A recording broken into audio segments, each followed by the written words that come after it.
pressure cooker's doing its thing, we can make the tortillas. You just need masa harina, which is actually Spanish for corn flour. Okay. You've got 2 cups of the corn flour of the masa, and then we just add pretty warm water. We're going to make kind of like a spongy, springy dough with a teaspoon and a half of salt. All right, well, let's get into it. You fire away, but you grew up in Perth. How did you end up in the States?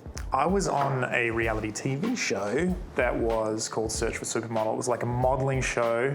And I had a friend of mine that kind of dared me to go on this show and audition because we'd been watching the film Zoolander. And we'd seen that section where Derek does the Blue Steel, and at the same time, they're playing ads for this model show. You did it? Long story short, did that, ended up winning the show, and it was sponsored by Ford Models in New York. And they were like, we think you could actually do this as a career. You should move to New York. 20 years later, 20-year modelling career. It was great, Can you give us a Blue Steel look to this camera over here? Okay. All right. Is he ready? Love it. So I had been studying acting for a few years in New York. Modelling had been going great, but I was just feeling like I wanted to do a bit more entertaining, you know?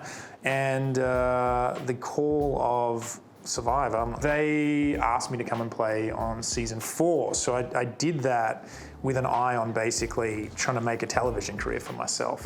And it went well, but I didn't win it. And then I came back and won season 5, which was the All-Star season. And off the back of that season, like I had a pretty good feeling I'd won. And I just put it to my partner, look, maybe it's time we spend some more time in Australia. Our daughter is like almost 8 years old at this point. After Survivor, Channel 9 came calling. They were like, we know what might be good for you, Celebrity Apprentice. And then, just landed on the lovely 9 network and a job with Getaway. I put way too much water in the dough. You got to go gradual, but I got excited about the conversation. You're going to put more masa. Okay, just a little bit more, just to get, you just don't... Because you want your dough to be like stringy, you don't want it to be very dry, and you don't want it to be too wet. So we're going to get just a little bit more. That'll be heaps. All right, and now this is kneaded. We need a damp tea towel. We're going to cover this and let it sit for an hour, and then we're going to come back and...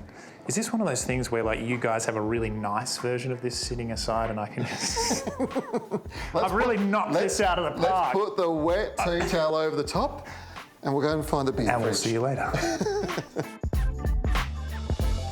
Okay, moment of truth. Moment of truth. Well, it looks exactly the same.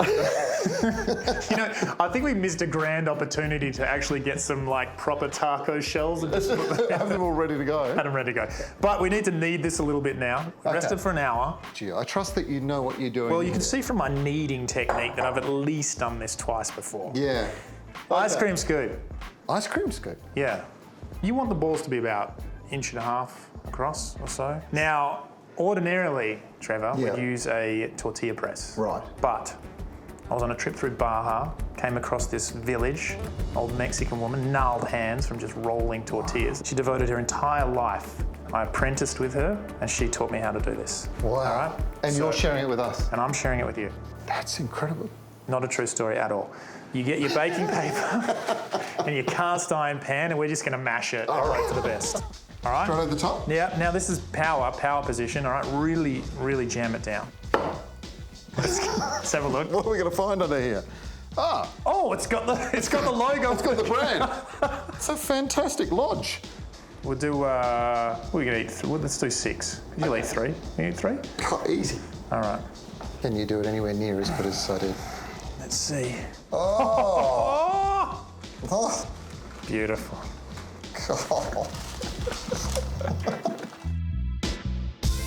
So we're cooking with gas? About medium-high heat on the pan. Now this is raw dough, so we do need to cook it about a minute aside. But you just carefully pick them up, put them in. I don't put any oil or anything in the pan. And the great thing about these is that you know exactly what's in them. It's literally corn flour and salt and water. So in that half an hour while the pork's cooking, you make your tortillas. This is very, very quick. And then we're just gonna chop our whatever else we want to go on there. So we've got our radishes, we've got some garnish, some onion. It's gonna be delicious. All right. Just a minute each side.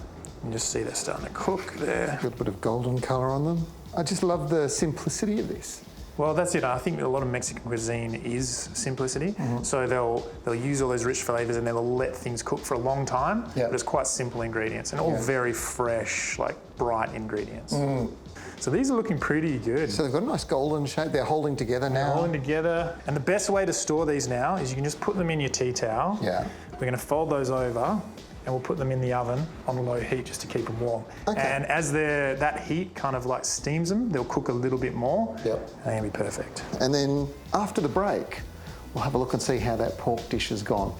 I'm not sure if I'm excited or scared.